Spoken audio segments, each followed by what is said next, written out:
일단은 국무총리 후보자 김민석 현재 사선 서울 영등포구 사선 국회의원입니다. 1964년생이고요.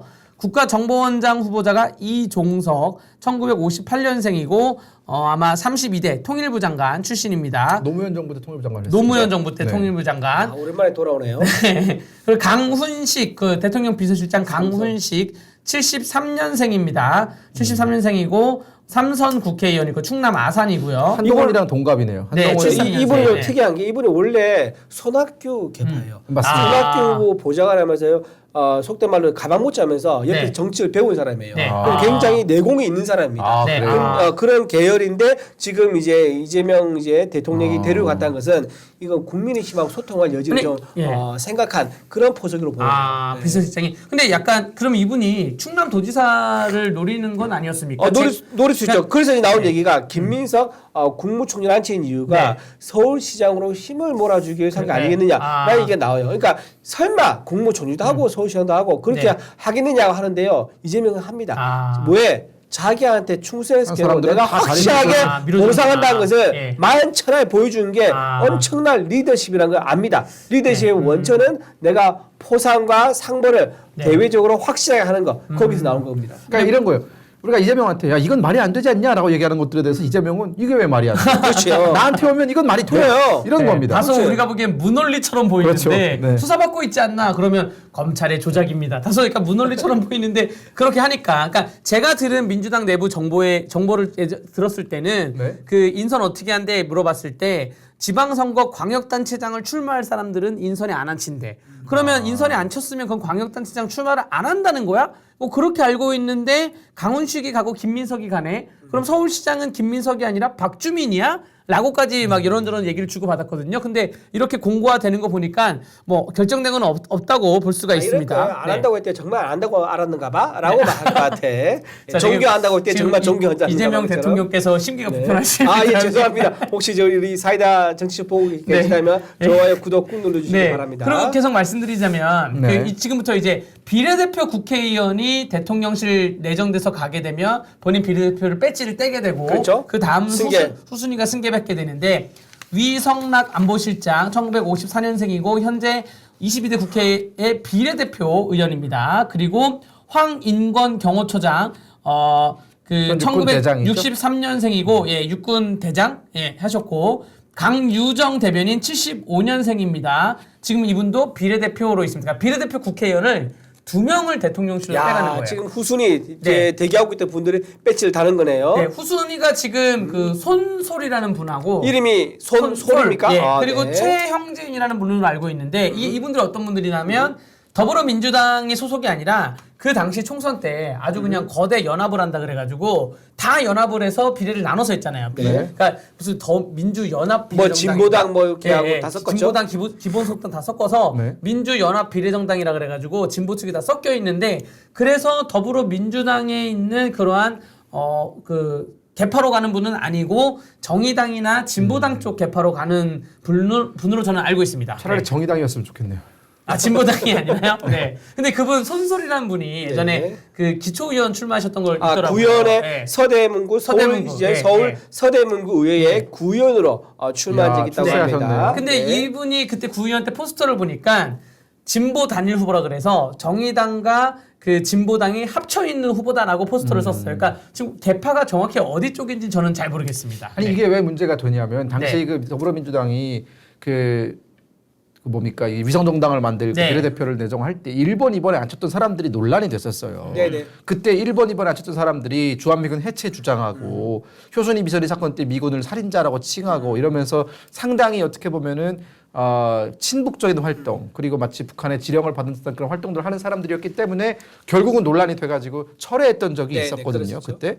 근데 그와 비슷한 전력을 가진 사람들이 또 다시 들어온다면 우리가 좀 경계를 해야 된다라는 그런 말씀을 좀 드리겠고요. 이분들이 좀 이제 저는 안보 관련된 부분에도 상임위로 가장 걱정이 돼요. 예를 들면 국방이라든가 네. 국방에 가면 이제 그때 국방에서 사실 어느 의원이었죠. 그만 보좌관이 네, 굉장히 이제 그렇죠. 국가 군사 기밀을 이제 자꾸 자료 요구를 해가지고 사진 촬영하는 한다든가 또는 그 자리에서 뺏기를 했다든가 이런 게 있었지 않습니까? 서른 의원이었죠. 아마 서른 제가 맞아요. 기억하기에. 서른이 네. 맞습니다. 그래서 그게 나중에 확인이 돼가지고 저기 뭐죠 모수 부호로 해가지고 뭐 북에 전송을 하려고 했었다 이런 것들도 해서 논란이 됐었는데 이렇게 보좌관들도 간첩 혐의로 해가지고 논란이 됐었는데 이렇게 친북 인사가 현역 국회의원에 대해서 배지를 달고 국회에 들어왔는데 만약에 상임위가 국방이라든가 또는 행안위 경찰 정보 다루는 행안위죠. 그리고 이제 국정원 담당하지 네. 어디죠? 정보위를 간다든가 이렇게 가게 된다면 우리나라 안보에 굉장히 위협이 될 수도 있다. 이거는 우리가 상임위 어디를 배제받는지 꼭 좀 지켜봐야 할 것 같습니다. 네. 그리고 제가 그 손설 다음에 최혁진이라는 분은 강원도 원주 출신이세요. 강원도네요. 원주 네. 출신이고 뭐 성황대 정치학교를 나오고 선거에 좀 많이 출마를 좀 두들겼던 분입니다. 뭐 책도 쓰고 그랬던 분이어서 제가 개인적으로는 강원도에 있는 그 방송국에서 같이 좀 마주친 적이 있는데 이분이 승계가 된다는 것까지 지금 말씀을 드리고요.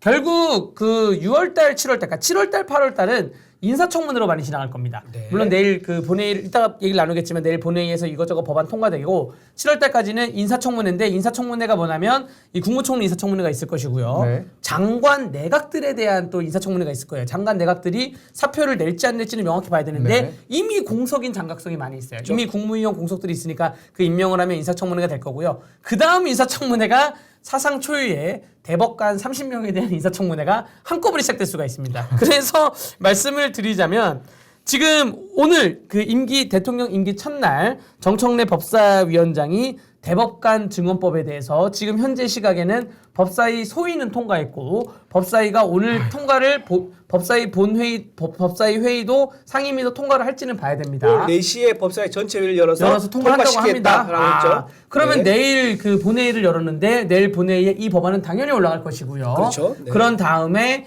통과가 되겠죠. 네, 통과가 될 것이고 내일 본회의에 또 올라올 수 있는 게 공직선거법상 그 행위를 삭제하겠다. 그 공직선거법 250조 2항의 허위사실 공표에 대해서 행위를 삭제하는 조항이 올라갈 것이고 또 형사소송법에 대통령으로 당선된 자는 재판을 정지시킨다. 이 법안이 올라갈 수가 있고 이거 위에 또 우리가 모르는 많은 게 올라갈 수가 있어요. 아는 거 있습니다. 네. 비법조인 대법관 임명하는 거. 그게 이거 위에 오늘 같이 아니 들어가요? 오늘 같이 안 들어가는데 그거를 저는 100% 재추진할 거라고 봐요. 대통령이 추진하겠다. 됐고요. 지금 오늘 이제 하는 것들은 이제 이미 하겠다고 했던 것들 네. 그런 것들 이제 처리하고 그게 우선 급합니다. 왜냐하면 이재명 후보가 지금 이재명 대통령이 지금 사법 리스크가 있지 않습니까? 6월 18일 날에 당장 6월 결과가 18일 날 나오죠. 네. 당 선고 결과가 납니다. 파기환송심에서 네. 선고 결과가 나오기 때문에 그 파기환송심을 무력화시키기 위해서는 바로 이제 허위사실 공표에서 행위를 삭제하는 입법을 통과시키고 이재명 대통령이 공표까지 해야지 네. 이게 면소 처리가 됩니다. 네. 그래서 본인 관련 재판이 사라지는 거죠.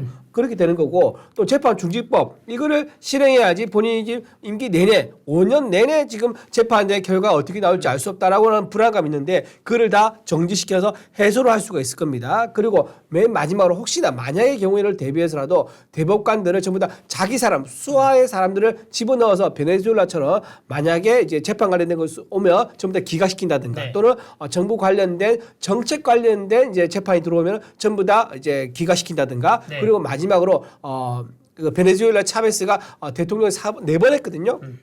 4번 연임한 것에 대해서 합헌 결정을 내린 바가 있습니다. 네. 그래서 임기 초반 때 가장 대통령 힘이 셀 때 이때 대법관을 증원시켜서 본인이 5년 임기하고 나서요 임기 말에 개헌을 해서 4년 중임제든 4년 영임제든 할 수가 있습니다. 자 5년 하고요 4년 두 번 하면 총 몇 번 한 거죠? 총 13년, 네. 13년 장기 집권을 지금 플랜을 세우고 있기 때문에 저는 이게 상당히 의심이 된다라고 좀 그렇게 생각합니다. 근데 여기에 대해서 국민의힘이 그냥 내일 본회의 통과만 지켜볼 것인가? 뭐 몸싸움이야 국회 선진화법에 대해서 못한다 하더라도 몸싸움을 하는 지금 뭐 용기 있는 의원도 없다 치지만 요걸 어떠한 아무런 입장 표명과 액션을 안 하고 유야무야 흘려갈 것인가? 그러면 굉장히 실망할 것 같아요. 만약 그렇다면 정말로 전면적인 쇄신을 해야 되는 것이죠. 우리가 이제 네. 여당이 아닙니다. 야당입니다. 네. 야당에서 야당처럼 싸워야죠. 네. 선명 야당으로 가야죠. 그래서 우리가 할 수 있는 거 모든 거 다 동원해야 됩니다. 네. 이 대목에서 항상 아쉬운 게 그거예요. 우리가 지난 총선에서 좀 싸울 줄 아는 사람들을 뽑아놨어야 되는데 네.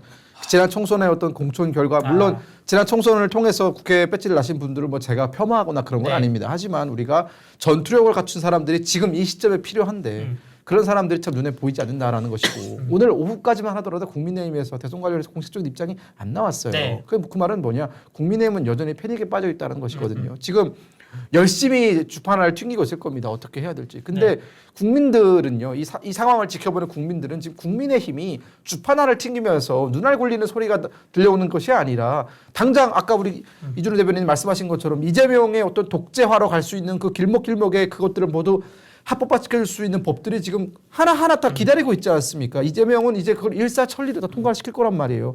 국민의힘은 국회에서 물리력으로 이걸 막아낼 수 없습니다. 그러면 할 수 있는 건 결국은 광장으로 나오는 것밖에 없어요. 저는 그런데 국민의힘 광장 잘 못하는데. 잘 못합니다. 저는 만약 사태가 이렇게 벌어져서 정말 말도 안 되는 대법관 30명이 증언이 되고 그 30명이 다 이재명 사람들로 채워지면은 이거는요, 여러분 명실상부한 독재 아닙니까? 사법부의 모든 권한 그리고 입법부 그리고 행정부의 모든 권한이 한 사람에게 집중된다면 이건 그냥 독재자입니다. 이 독재자를 막아내지 민주적인 절차에 의해서 당선된 독재자거든요. 히틀러 아닙니까 사실상. 이걸 국민의힘이 막아내지 못한다면 정당으로서 존재 가치가 없습니다. 국회의원들 총사퇴를 하든 뭘 하든 정말 이건 내가 죽겠다. 이걸 막아내지 못한다면 나 강물에 뛰어들겠다라는 그런 정말 사직서의 각오를 보여줘야 돼도 지금 부족한 판인데 국민의힘 의원들 각각 개개인이 SNS에 뭐 아쉽습니다. 이런 문자를 올리고 있어요. 절박함을 모르는 거예요. 왜 그런 줄 아십니까? 우리 일반 국민들은 절박합니다. 왜냐하면 이재명이 정책을 하나하나 만들어낼 때마다 우리한테 미치는 여파가 너무나 크기 때문에 우리는 너무나 절박한데 그들은 여전히 나한테는 아직 3년이라는 시간이 남아있으니 배지가 남아있으니 이 배지 뒤에 숨으면 나는 뭐라도 되겠지. 3년 뒤에 이재명이 알아서 꼬꾸라지겠지. 그때 분위기가 바뀌겠지. 즉 본인의 노력에 의해서 나의 어떤 자의적인 의지에 의해서 상황을 바꾸는 것이 아니라 흘러가다 보면 이재명이 실수를 하겠지라는 그 상대의 실수에 기대는 정치거든요. 이거는 정말 유약하고 나약하고 보수 정치인들, 우리 법조인들 정말 많죠. 싸울 줄 모르는 사람들, 정말 고이고이 잘한 사람들. 한동훈 대표가 얼마 전에 그런 얘기를 하더라고요. 국민의힘의 기득권 세력들을 뭐 어떻게 해야 된다. 본인도 기득권이에요. 그러니까 내일 법안이 이재명 대통령을 방탄하는 그러한 방어용 법안만 올라가는 게 아닙니다. 공격 법안도 3개가 올라가요. 내란 특검법, 김건희 특검법, 최상병 특검법이라 그래서 이 여러 가지 특검법을 그동안 정부가 거부권을 행사했다는 것에 대해서 내일 다시 추진합니다. 다시 추진하고 지금 김상욱 의원이 넘어감으로 인해서 여건이 191석이에요. 그냥 모여가지고 사실 한두 명 막 불출석해도 통과가 되는 거예요. 그리고 당연히 정부에서는 거부권 행사를 안 할 것이고 이렇게 방어형 법뿐만 아니라 공격을 하는 법안까지 이렇게 올라오고 있는 와중에 국민의힘 의원들이 3년이 남았다 그래가지고 아무것도 안 한다? 그러면 그 3년을 과연 보장할 수 있을까? 그러한 생각이 좀 됩니다. 네. 지금 이재명 후보가 정치 보복할 것이다라고 우리가 많이 예상을 했었습니다. 그래서 대선 기간 내내 정치 보복하면 정말 피바람이 불 것이다. 그리고 또다시 그 피해는 국민들이 볼 것이다. 경제와 민생 이거에 모든 것이 지금 국민들이 바라는 건데 이거에 그 국정 운영을 집중하지 않고 정치 보복에 본인의 권한을 쓴다 그러면은 이거는 되돌릴 수 없는 국가의 어떤 후퇴가 될 것이다라고 얘기를 했었는데 아니야 다를까 지금 특검법 3개나 지금 추진함으로써 정치 보복을 정말 실행하겠구나 것을 보여줬습니다. 이 특검법이 어떤 문제가 있냐면요. 이 특검법은요. 국민의힘 의원들을 대상으로 포함시킵니다. 국민의힘 대상으로 포함시키면서 이거를 매일매일 아침마다 브리핑을 할 수 있게 해놨어요. 그러니까 무슨 말이냐. 여러분 오늘의 뉴스는 블라블라블라 무슨 특검법에서 국민의힘 누구누구가 어떻게 했다고 합니다. 라고 하면서 매일매일 국민의힘 의원들이 뭔가 문제가 있고 뭔가 비리가 있고 이런 식으로 악마화시키기에 너무 좋은 수단이 된 거예요. 자, 이거를 얼마나 할 것 같습니까? 내년 지방선거 내내 할 겁니다. 자, 보세요. 특검법을 하게 되면요. 일반 형사법은 다 절차 중단됩니다. 내란 지금 누가 받고 있죠? 윤석열 전 대통령이 내란 형사재판 받고 있지 않습니까? 내란 특검 통과되지 않습니까? 그러면 이 재판은 중지되고 내란 특검으로 가면서 모든 재판이 기다립니다. 내란 특검이 끝날 때까지. 내란 특검 이게 그냥 몇 달 가는 게 아닙니다. 이걸 늘려가지고 6개월까지 갈 수 있는 거예요. 6개월 끝나고 나서 그때 가서 특검에서 그 결과를 일반 형사 재판에 넘겨주면 그때 다시 그 재판에서 검찰에서 그 재판을 공소 유지를 합니다. 그러면 원래 형사 재판으로 가면 1년 안에 끝난 것을 특검을 하고 형사재판하게 되면 이게 1년 반, 2년까지 갈 수 있는 거예요. 이거 무엇을 노린 거겠습니까?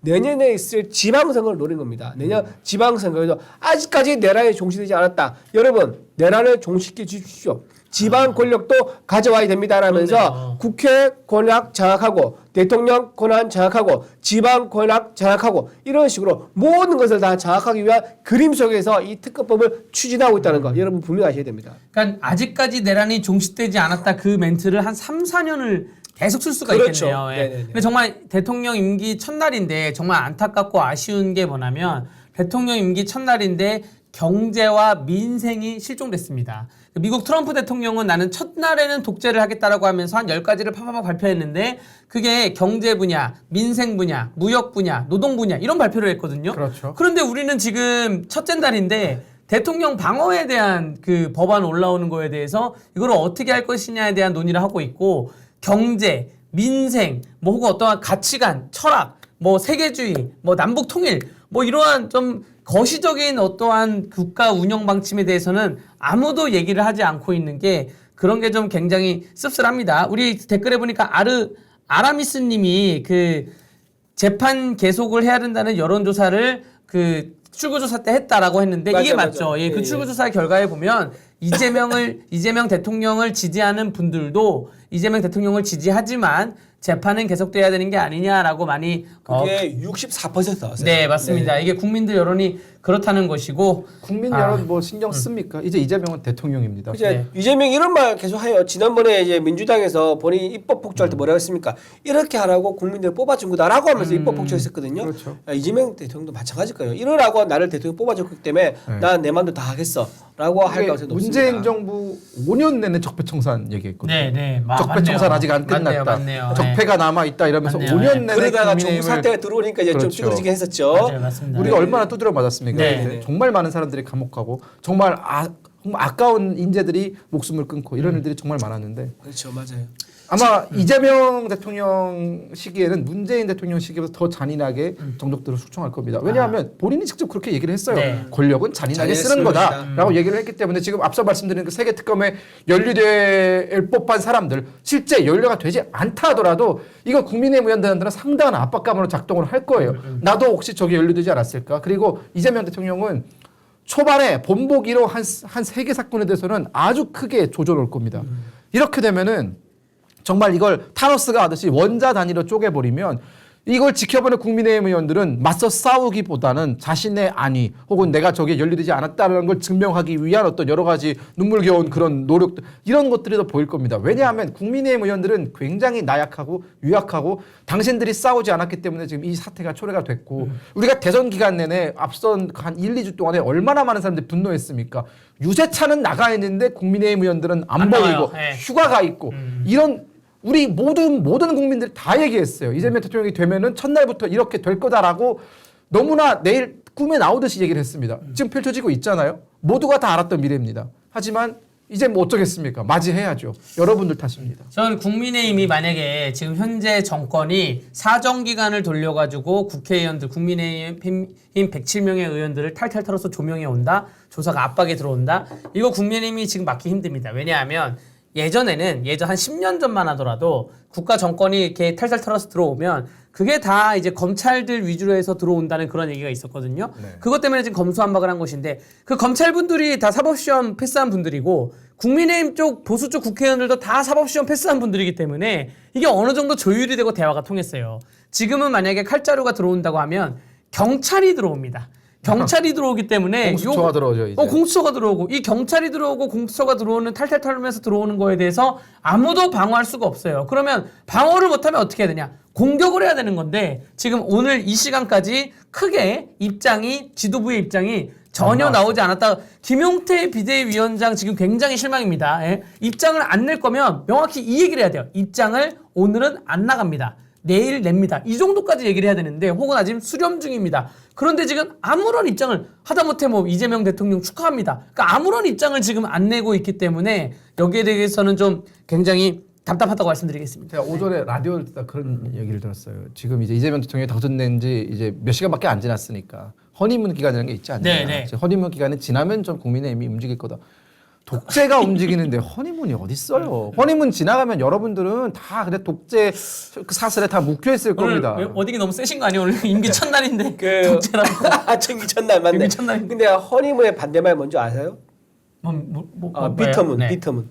비터문이라고 그러는데 아주 네. 쓴 이제 기간이라고 그러는데 이 지금 비터문? 예. 비터문이라고 지금 그런 제목의 영화도 있습니다. 19금이긴 한데 어쨌든 자 이재명 대통령의 탄생은 지금 이낙연 전 총리가 얘기를 했습니다. 독재 국가의 탄생이라고. 자 지금 독재 국가가 탄생 첫날인데 우리가 허니문 기간을 얘기하는 것은 굉장히 한가한 소리다라는 말씀드리고요. 저는 가장 우려하는 게 이겁니다. 나치 히틀러 정권을 비교해서 얘기하면은 그때 바람이 불기 전에 다 엎드렸다고 그러더라고요. 이게 무슨 말이냐? 나치 정당이 당원가입 독려 안 했는데 전부 다 겁을 먹고 당원가입을 스스로 해. 그리고 나치에서 유태인 탄압 안 했는데 유태인 탄압을 알아서 독일 국민들, 폴란드 국민들 유태인 탄압을 해. 이제 이런 효과가 생기는 거예요. 그러니까 이게 잘못된 신호를 줄 수 있는 거예요. 그러니까 이재명 대통령 됐다고 또는 이제 민주당이 다수의 의석수를 가지고 있다고 국민의힘이 의회에서 싸우지 않지 않습니까? 네. 그러면 국민의힘만 모집이 아니라 국민 전체가 아까 말한 알아서 내가 주문하지 않아도 알아서 먼저 가서 충성을 하는 거예요. 충성을 맹세하고 이렇게 해야지 좋아하겠지, 이렇게 해야지 찍히지 않겠지라고 하는 이런 식이 되버리면 세상에 전부 다가 어떻게 되느냐, 전부 다 일당 체제, 민주당이 일당 체제처럼 공산당 체제처럼 바뀌어버린 거예요. 이름만 이제 민주당인 거고. 그 공산당 체제, 일당 체제처럼 분위기가 바뀌어버리는 그런 세상이 올 수도 있다는 겁니다. 그렇기 때문에 지금 우리 국민의힘에서 지금 당 지도부가 어떤 고민에 빠졌는지 충분히 이해는 합니다만, 정말 여기 안에서 개파라든가 또는 이제 주판 두드린다든가 자기의 아니 이런 거 고민하지 마시고요. 국민의 모든 것을 걸고 사직생각으로 싸워야 한다 말씀드립니다. 그 이러한 댓글을 봤어요. 그 국민의힘 지지층들은 이제 이재명 지금 대통령이 되셨죠. 이재명 대통령이 당선이 되면 공산화가 온다라고 하니까 또 민주당 지지층들이 뭐 문재인 때도 온다며 안 왔다, 뭐 노무현 때도 온다며 안 왔다 이 댓글을 다니까 누가 이러한 댓글을 달았습니다. 뭐냐 하면 강화도 조약이 체결된 게 1876년인데 한일 합병은 1910년이었다.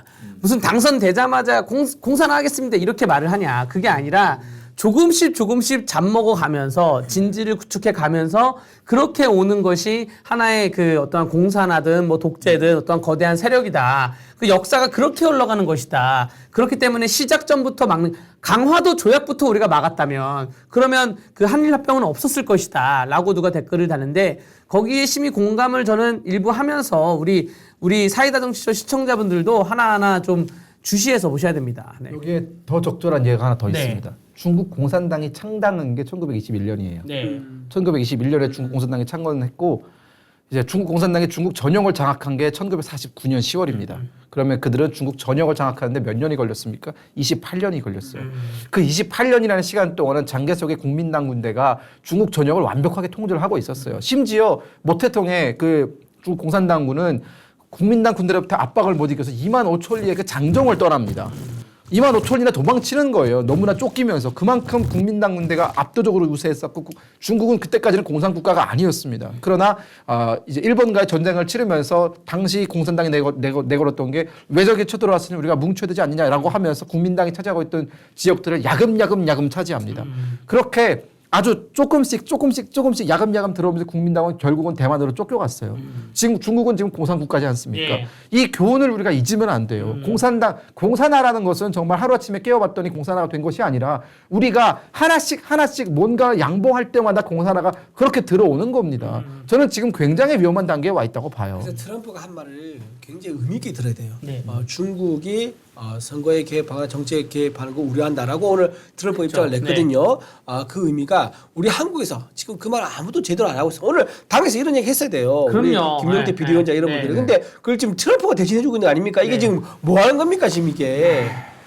우리 스스로가 우리가 어떤 위험에 처해 있는지 당당하게 말하지 못하는 거, 이거 국민의힘으로서 자기가 없다 생각하고요. 지금 국민의힘 의원들 우리가 처해 있는 위험에 대해서 당당하게 국민들한테 밝히시고 우리가 어떻게 해결하겠다, 우리를 믿고 지지해달라라고 말씀하셔야 됩니다. 지금 이렇게 입 다물고 있을 때가 아니라는 거 다시 한번 말씀드립니다. 자, 우크라이나 전쟁 예를 하나 들고 싶은데 우크라이나 전쟁이 2022년 2월 25일에 발생을 하지 않았습니까? 그때 전쟁 한 이틀까지만 하더라도 많은 전 세계 언론들이 우크라이나 일주일을 못 버틸 거다라고 얘기를 했어요. 네. 그만큼 체급의 격차가 컸고 푸틴이 가지고 있는 그 군대라는 것은 정말 어마무시해. 그때까지만 하더라도 세계 미국 다음에 어떤 그 양지를 자랑했기 때문에 군사력 있었죠. 네, 군사력에서. 그러나 당시 젤렌스키 대통령이 전쟁이 발발하고 4일째 되는 날에 갑자기 라이브 방송을 킵니다. 많은 사람들이 젤렌스키는 이미 도망쳤다. 이미 키이우를 떠났다. 네, 네. 이제 우크라이나는 한 3일 남았다. 왜냐하면 네. 당시 호스터멜 공항이라고 해서 우크라이나 키이우의 국제공항이 점령된 상태였어요. 키이우까지 직선 거리가 14km밖에 안 되는 거리가 점령당했어요. 러시아군한테. 그러면 이제 당연히 다음 수순은 대통령이 이제 수도를 버리고 뭐 폴란드로 도망가는 거 아니냐라는 모든 사람들의 언론이 다 폴란드에 가서 젤렌스키를 찾고 있어서 젤렌스키가 라이브를 킵니다. 나는 여전히 키이우에 있고 나는 대통령궁을 떠나지 않을 것이다. 나는 끝까지 싸우다가 죽을 것이다. 이 자리에서. 그러니까 나와 함께 싸워달라고 얘기를 합니다. 그 라이브 방송이 있고 나서 우크라이나 군이 17만 명의 자원 입대를 해요. 사람들이 몰리는 겁니다. 싸우겠다라고 하는 그 리더 옆으로 몰려가지고 나도 죽을 때까지 싸우겠다라고 얘기를 합니다. 근데 국민의힘 의원들은 지금 국민들 보고 싸워달라고 하는 거예요. 그니까요. 예. 당신들이 나가서 좀 싸워주고 나는 좀 뒤에 있을게. 이거는 사실상 이렇게 되면은요 국민의힘 의원들이 나중에 정책에 박해를 받잖아요. 국민들한테 나 박해받고 있으니까 도와줘. 누가 도와줍니까? 국민들이 어려워할 때, 국민들이 그 엄동설에 싸울 때 당신들은 따뜻한 방에 있었으면서 이제 와서 내가 급해지니까 국민들을 도와달라? 말이 안 되는 거죠. 이렇게 생각하니까 싸우겠다고 말하는 사람 한 명 있는데요. 한동훈이라고 어쨌든 페이스북 글에는 뭐 서서 죽을 때까지 싸우겠습니다. 글을 올리긴 했는데 그걸 누워서 글을 올리고 있잖아요 지금. 소파에 누워가지고 그런 글을 올리는데 싸우는 게 아니에요. 떡 먹으면서 네. 이런 거 어머 나 싸울게 이런 거예요. 하루 종일 얘기할 수 있습니다. 진짜. 나 진짜. 네, 저도 얘기했습니다. 어쨌든 만약에 이 임기 첫날이어서 뭐 싸운다 이런 표현이 적절치 않다고 정치적 언어로 적절치 않다, 정치적 수사로 적절치 않다 생각한다면 견제하겠다만은 해야죠. 축하는 하되 우리는 야당으로서 견제의 기능을 성실하게 수행하겠다. 당원 여러분, 국민 여러분, 이제는 야당인 국민의힘을 믿어 주십시오라고 하면서 또 한편으로는 그동안 윤석열 대통령에 대해서 더불어민주당이 얼마나 많은 그러한 무례함과 그 횡포를 했습니까? 거기에 대해서 사료를 찾아가지고 만약 공격이 들어오면 니네도 그랬잖아 라고 약간 유치하게 대응을 하던가 이러한 움직임이 있어야 되는데 지금 뭐 오늘 점심을 먹었는지 모르겠어요. 그 당 지도부들께서는 어디 있는지 모르겠어요. 그 화면상이 아예 안 나오니까 너무나 답답합니다. 아까 당 대표는 이재명 밥 먹더라고. 당 대표 당 대표가 그 취임 선서 이후에 예, 바로 점심, 옆에 예, 가면 예. 기와 그 뭐죠? 사랑제 사랑제. 그 국회 사랑제가 국회 있습니다. 동산에 예. 그 위에 뭐 기와로 된 예, 사랑제로 예. 있는데 거기로 이동해서 예. 거기서 각 정당 대표와 국회의장과 함께 오찬을 했었습니다. 오차 메뉴가 뭔지 아십니까? 뭔죠? 나물 비빔밥이었어요. 비빔밥, 그렇지 비빔밥. 그렇죠. 근데 그게 이제 그 각 후보자들은 빼고 각 정당의 대표자들. 정당 대표가. 그러면 국민의힘에서는 그러면서 근데 김용태 갔죠. 갔고 개혁신당은 누가? 천하람. 천하람이 네. 갔다. 천하람이 거기서 세게 안 말하나? 이재명 대통령이 넥타이를 메고 왔는데 삼색 넥타이를 메고 왔더라고요. 아. 그러니까 통합을 말하는데 네. 이게 네. 알잖아요. 이재명 대통령이 말하는 통합이라는 거는 나한테다 엎드려라. 그게 통합이에요. 네. 서로가 다른 의견을 존중해서 모으겠다가 아니라 이재명 앞에 엎드리는 게 통합입니다. 그건 통합이죠, 뭐. 네, 저는 뭐 제가 아까 대한민국의 뭐 1976년 강화도 조약, 1910년에 한일 합병 얘기를 했는데 모르겠습니다. 저는 제가 방송을 할 때 항상 임하는 자세가 만약에 대한민국에 망하는 날이 정해져 있다 한다면 그 날을 하루라도 늦추는데 내가 보태겠다. 그렇죠. 이런 의미로 방송을 하거든요. 뭐 네. 제가 뭐 대한민국을 좋게 만들겠다 그런 거창한 건 없는데 이재명 대통령께 좀 부탁드리고 싶은 거는 뭐 이런 방탄도 하시고 다 하셔가지고 임기를 채우실 거면 기본소득이나 지역화폐나 어떠한 또 경제적인 정책에 대해서는 다시 한번 그 통합을 의미한다면 보수 우파 경제론자들하고도 좀 허심탄회하게 얘기를 나눴으면 좋겠어요. 지금 이미 벌써 그 지역화폐나 또 기본소득에 대해서 어떠한 교수의 발상으로 만들어졌는지는 우리 언론이 다 알고 내부 자료로 다 봤습니다. 그쵸. 그런데 그 해당 교수님 말고도 다른 훌륭하신 경제학과 교수님들하고 좀 얘기를 하면서 그걸 좀 천천히 진행을 했으면 좋겠어요. 어떠한 보완점은 보완을 하면서 또 어떠한 국가 안보적인 문제에 대해서도 국방부 장관이 민간인이 하는 게 왜 문제입니까? 그러한 사고방식 자체를 제가 생각하는 것 자체를 뭐 막을 수는 없겠지만 그거를 정말로 안보 전문가들하고 좀 통합을 하실 거면 허심탄회하게 얘기를 나누기를 저는 정말 진심으로 두서 모아서 좀 기도를 좀 하겠습니다. 네. 뭐든지 급하게 하면요 다 네. 제하게 돼 있습니다. 지금 본인들은 다 들떠 있기 때문에 자기 세상이 열린 것처럼 기고만장할 거예요. 그리고 자신들은 절대 오류가 없다고 생각합니다. 그 심정 너무 이해해요. 저도 정권 창출에 기여한 바 있기 때문에 그때는 전부 다 세상이 다 자기 것 같습니다.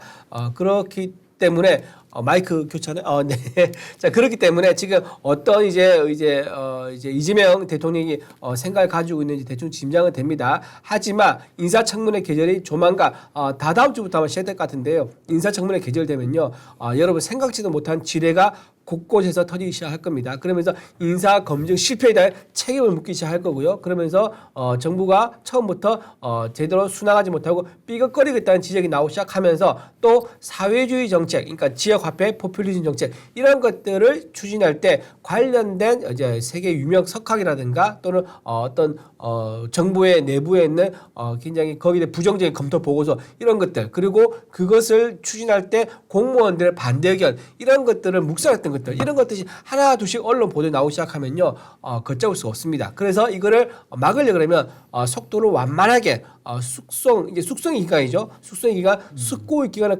가져서 가야 되는데 제발 우리도 방송을 보고 있을 가능성이 높지는 않겠지만 방송 보고 보는 시민이 있다면 이재명 대통령에게 전해줬으면 전해주십시오. 숙고의 기간을 가지면서 속도를 완만해 간다 하면 성공할 수 있지만 지금처럼 이렇게 번개불에 콩 볶듯이 밀어붙였다가는 거대한 역풍에 의해서 오히려 더 본인의 레임덕만 더 당겨야 될 것이다 말씀드립니다.